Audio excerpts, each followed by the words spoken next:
Office শেষ করে বাসায় ফিরছিল এক তরুণী। ফাঁকা রাস্তা, তো সে চিন্তা করলো যে আমি তাড়াতাড়ি যাব, বাইক, রাইড শেয়ারিং এর যে বাইক সেটা আমি নিই। তাড়াহুড়ো করে সে অ্যাপের মাধ্যমে যে বাইক নেয় সেটা নিল না, ওই রাস্তায় মোড়ে দাঁড়ানো যে কিছু বাইকওয়ালারা থাকে তাদের সাথে চুক্তি করলো যে আমি যাব। তো বাইকওয়ালা বলল যে হ্যাঁ, চলেন। তাহলে বলার পর তাকে হেলমেট দিল পরার জন্য। সে হেলমেটটা পরলো। হেলমেটটা পরার পর ৫ মিনিটের মধ্যেই সে পুরোপুরি একটা অন্য জগতে চলে গেল। তার মাথা কাজ করতেছে না, চিন্তা কাজ করতেছে না, কোনো কিছুই কাজ করতেছে না। যেখানে যাওয়ার কথা বাইকওয়ালা তাকে নিয়ে, সে বাইকওয়ালা সেখান দিয়ে যাচ্ছে না, তাকে অন্য পথে নিয়ে যাচ্ছে। যেতে যেতে একেবারে নরসিংদী চলে গেল।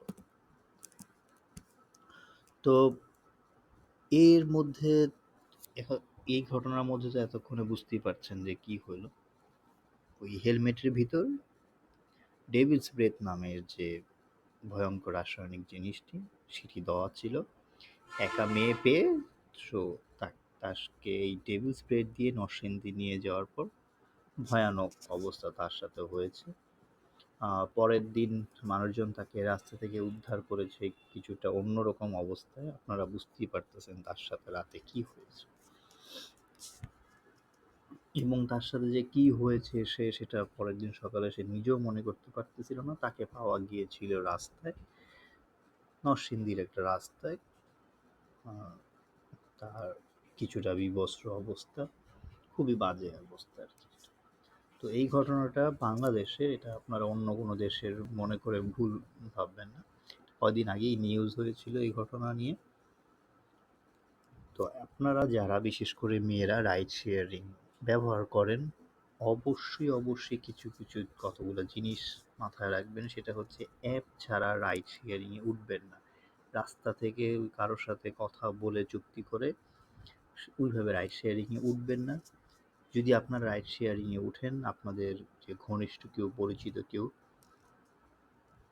তার সাথে অবশ্যই আপনার লাইভ লোকেশনটা শেয়ার করবেন।